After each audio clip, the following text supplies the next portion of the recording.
राधे राधे सभी को। देखिए आज मैं ऐसे 5 प्रीवियस ईयर क्वेश्चन लेकर आया हूँ जो पांचों क्वेश्चन आपके जूल्स लॉ ऑफ हीटिंग से हैं। और देखिए जूल्स लॉ ऑफ हीटिंग में से हमेशा मेरे भाई 2 या 3 क्वेश्चन पूछता है एग्जाम में, हमेशा पूछता है। देखिए अगर ये पांचों क्वेश्चन आप आसानी से समझ जाते हो तो मैं कह रहा हूँ ना, आप जूल्स लॉ ऑफ हीटिंग से कैसा भी क्वेश्चन एग्जाम में पूछे आप चुटकियों से सॉल्व करके आओगे। मेरी गारंटी, अब चुटकियों से सॉल्व करके आओगे ही आओगे। तो पहले आप क्वेश्चन सॉल्व करने से पहले मेरी कुछ बातों का आपको ध्यान रखना होगा।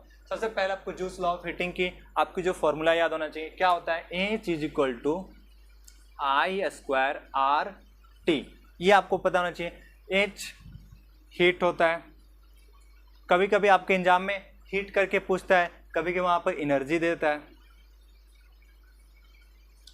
I क्या होता है? करंट होता है। अब देखिए करंट किस में होना चाहिए? हमेशा एम्पियर में होना चाहिए। रेजिस्टेंस भाई, तो रेजिस्टेंस, ये हमारा रेजिस्टेंस है और ये हमारा टाइम है। देख मेरे भाई, टाइम क्या हमेशा सेकंड में होना चाहिए। किस में होना चाहिए? हमेशा सेकंड में होना चाहिए। अब देखिए आप कैसे पहचानेंगे कि जूल्स लॉ ऑफ हीटिंग से क्वेश्चन है। आपको क्या दिख जाए भाई? अगर आपको कहीं दिख जाए हीट ये पूछ रहा है, एनर्जी पूछ रहा है, दूसरा क्या दिख जाए आपको? रेजिस्टेंस आपको पूछ जाए, साथ में आपका टाइम दे दे। ये करंट दे या ना दे, करंट की जगह कभी कभी क्या होता है ना, वोल्ट भी देता है। बैटरी को बोलता है कितना बैटरी का वोल्ट है, फिर आपको उसमें कंफ्यूजन होता है। ये ना दे, आपको आर टी और एच पूछ दे तो आपको ना भाई ओहो जूल्स लॉ ऑफ हीटिंग से क्वेश्चन आया है। और एक मेरे भाई और एक चीज आपको ध्यान देना होगा, कभी कभी करंट क्या आता है ना, छोटे यूनिट में भी आता है। ठीक है, वो कभी कभी करंट आपके छोटे यूनिट में भी आता है। मैंने ढूंढा ऐसा कुछ क्वेश्चन ये है कि छोटे यूनिट में है, तो मैं क्या करूंगा आपको बता देता हूं कि अगर 1 मिली एम्पियर की बात है तो कितने इक्वल होगा? 10 के पावर -3 एम्पियर होते हैं। 1 माइक्रो एम्पियर की बात है तो 10 के पावर -6 एम्पियर होते हैं ये भाई। तो ये आपको ध्यान रखना होगा, इन सारी चीज़ों बातों पर ध्यान रखना। दूसरी बात है, कभी कभी क्वेश्चन में टाइम को घंटे में देता है, नहीं तो कभी से मिनट में देता है। ज़्यादातर मिनट में देता है आपको घुमाने के लिए, तो आपको मिनट से भाई सेकंड में चेंज करना होगा। सिंपल सी बात है भाई, 1 मिनट दिया है 60 से गुना करो, 60 सेकेंड खत्म। तो चलिए हम पहला क्वेश्चन को समझते हैं। पहले तो आप पहला क्वेश्चन को समझिए। चलिए भाई पहला क्वेश्चन को हम लोग समझते हैं अच्छे से। देखिए पहला क्वेश्चन हमारा क्या दिया हुआ है? A 5 ohm resistor is connected across a battery of 6 volt. क्या दिया हुआ है? 6 वोल्ट की बैटरी दिया हुआ है, उसमें क्या किया गया? 5 ओम की रजिस्टर, एक 5 ओम की रजिस्टर है उसके साथ जोड़ दिया गया है भाई, कनेक्ट कर दिया है। चलिए बहुत सुंदर। आगे क्या पूछा है? Calculate the energy that dissipate as a heat in 10 second. देख मेरे भाई एनर्जी पूछा है, एनर्जी किस फॉर्म में? हीट के फॉर्म। जूल्स लॉ को याद करो, H इज इक्वल टू क्या होता है? I square R T. अब देखिए भाई इसमें क्वेश्चन में क्या दिया? टी दिया है, सेकेंड में बहुत सुंदर, रेजिस्टेंस भी दिया 5 ओम, बहुत सुंदर। I नहीं दिया भाई, इस करेंटवा की जगह वोल्टवा दे दिया है। अब हम चाचा कौन चाचा को याद करेंगे? ओम्स चाचा को हम याद करेंगे। अब देखिए ओम्स चाचा यहाँ पर क्या कहते हैं? V is equal to I R. बहुत सुंदर। I निकालना है, ये रेजिस्टेंस है इसके नीचे आके लटक जाएगा। V क्या हो जाएगा? तो V दिया 6 वोल्ट, I दिया रेजिस्टेंस दिया 5 वोल्ट, तो 6/5 हमारा करंटवा क्या हो जाएगा? 6/5। तो चलिए आप लोग पहला क्वेश्चन अच्छे से समझ गए होंगे। तो अब देखिए इसमें क्या दिया था? हमारा रेजिस्टेंस 5 ओम दिया था, वोल्ट कितना दिया भाई? 6 दिया था, और हमारा टाइम क्या दिया? 10 सेकंड दिया, और हीट हमारा कितना दिया? नहीं दिया भाई, निकालना ही इसको है। अब देख मेरे भाई आपको क्या बताया, आपको 2 चीज पर आपको ज्यादा ध्यान देना है। रेजिस्टेंस दिया, टाइम दिया, पूछ रहा है क्या? हीट पूछ रहा है। एनर्जी के फॉर्म में पूछे, डायरेक्ट हीट पूछे, हमारा हीट पूछ रहा है। अब देखो हमारे क्या दिया, हमें करंट की जरूरत है। आपको पता है कि फॉर्मूला क्या होता है? H is equal to I square R T. चल भाई टाइम दिया है, सेकंड में दिया, बहुत सुंदर। रेजिस्टेंस ओम में दिया, ओम ही रहता है, ओम ही में रहता है ना। I नहीं दिया भाई, I निकालना। तो आपको याद करो ओम चाचा की, हमारी ओम चाचा को याद करो। तो क्या होता है? V is equal to I R. हमारी ओम चाचा ने यही दिए थे ना, V is equal to I R. तो V क्या मान क्या है? 6। चल भाई I नहीं पता है तो 5 ओम, तो ये तो पता है ना, I निकालना है। तो चल भाई 6/5, हमारा करंट भी निकल गया। अब हम इस फॉर्मूले में पुट करते हैं, अच्छे से इसको पुट करते हैं सबकी मान। तो देखो भाई I कितना निकला है? 6/5, इसकी स्क्वायर है। R कितना भाई? 5 दिया है। T कितना भाई? 10 सेकेंड। चलो बहुत सुंदर।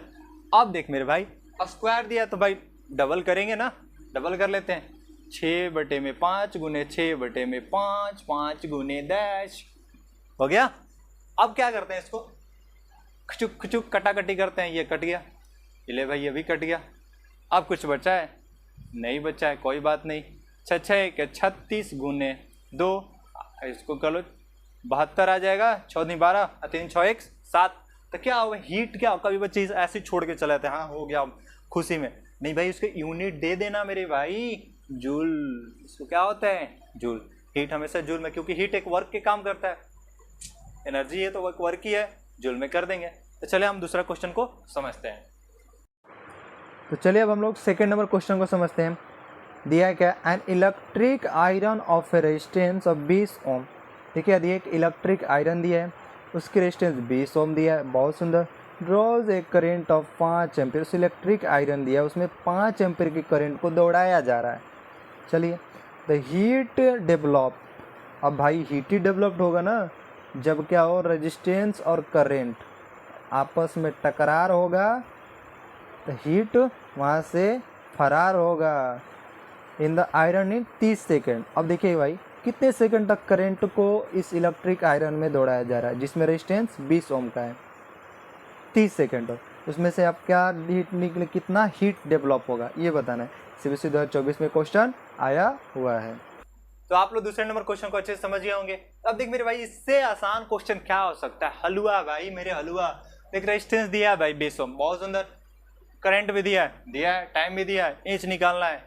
अरे भाई बने बनाए दे दिया, चल ठीक है। इंच इक्वल टू क्या होता है? I²R/T। सॉल्व करो भाई, कॉपी निकाल के सॉल्व करो। देखो इंच इक्वल टू क्या होगा? आई कितना दिया है?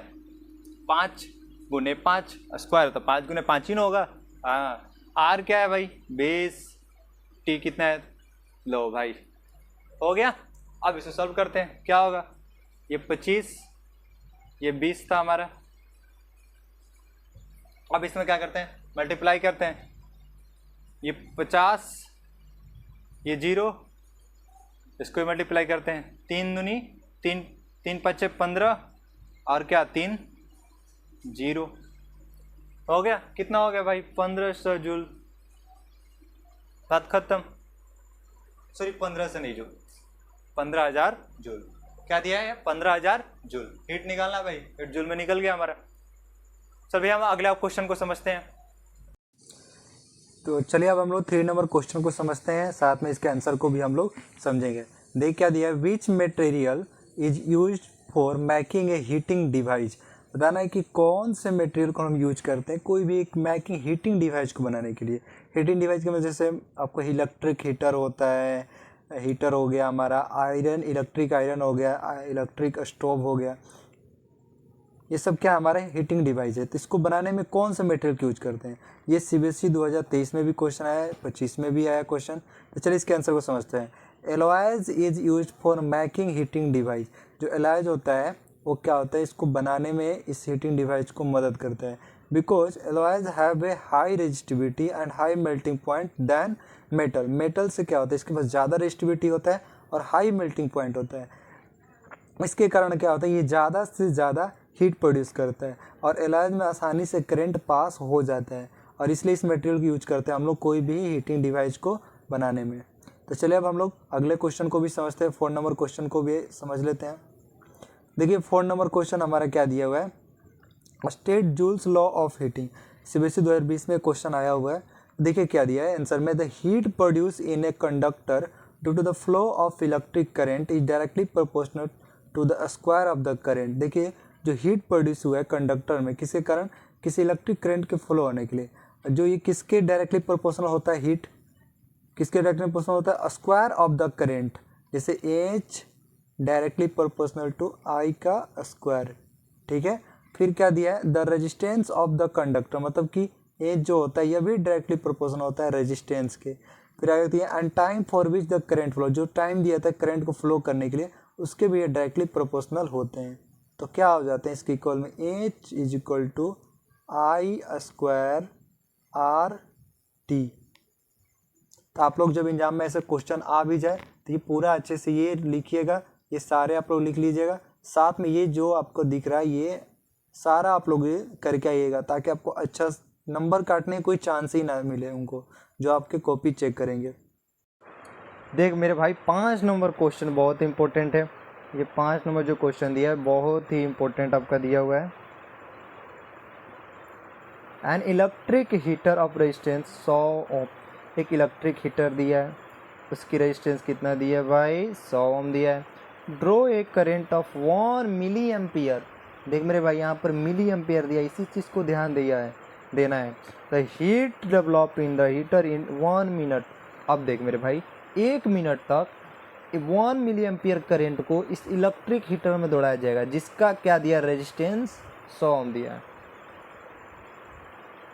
आपको इसमें क्या पता करना है, हीट पता करना है भाई कि हीट कितना डेवलप्ड होगा। देख मेरे भाई ये 5 नंबर क्वेश्चन है, कहीं पूछा नहीं गया है, मैंने खुद से इस क्वेश्चन को बनाया है और ऐसा क्वेश्चन आ भी सकता है, तो आप घबराना ना मत मेरे भाई, आराम से इसको सॉल्व करना। पहले देखना क्वेश्चन में क्या दिया, रेजिस्टेंस दिया है भाई, चल बहुत सुंदर। करंट हवा क्या दिया भाई, मिली एम्पियर में दिया है, कोई बात नहीं, डरने कोई बात, अभी आपको बताया ना क्या करना है। जब मिली एम्पियर में दिया 1 मिली एम्पियर बराबर क्या होता है 10 की पावर -3 एम्पियर, बस गुना कर दे मेरे भाई, क्या हो जाएगा 10 की पावर -3, मतलब हमारा आई क्या हो जाएगा यहाँ पर, आई इज इक्वल टू 10 की पावर -3 एम्पियर। बस टाइम क्या दिया है भाई, सेकंड में होना चाहिए, मिनटवा में दे दिया है भाई, कर लेते हैं सेकंडवा में, ए में कौन सी बड़ी बात है, कुछ नहीं बिगाड़ सकता है, 60 सेकंड। चल सब हो गया, हीट निकालते हैं, क्या होता है आई स्क्वायर आर टी, आई का मान क्या दिया है 10 के पावर -3 का स्क्वायर, हो गया हमारा ये। चलो ये क्या दिया हमारा, आर क्या दिया है 100, बहुत सुंदर। टी कितना दिया है 60 सेकंड, हो गया। अब देख मेरे भाई यहाँ पर क्या होगा, इन दोनों को मल्टीप्लाई करेंगे, 10 के पावर -6 हो जाएगा, ये 100 इंटू 60। अब इसको हम ऐसे लिख सकते हैं 60 गुने 10 के पावर -6 इंटू 10 के पावर 2 कर लेंगे इसको 10 को। अब देखो आपको पता होगा, ये वाला फार्मूला याद कीजिए, बचपन वाली फार्मूला याद कर लीजिए, क्या होता है ये वाला होता है ना, 1 के पावर m इंटू 1 के पावर n बराबर a के पावर m प्लस n। अब देखिए a m n लगा लेंगे, 60 इंटू 10 की पावर -6 ये था, और इधर क्या है +2, क्या हो जाएगा 60 इंटू 10 के पावर -4, 6 + 2 माइनस 6 में से 2 गया 4, कौन बड़ा है 6, उसका किसका साइन है माइनस का, तो माइनस का साइन लगा दिए, क्या हो गया 60 इंटू 10 के पावर -4 जूल, हो गया हमारा। तो चलिए अब हम लोग अगले वीडियो में मिलेंगे भाई, इलेक्ट्रिक पावर के बारे में बात करेंगे और उसके साथ न्यूमेरिकल भी सॉल्व करेंगे। जय हिंद, जय भारत।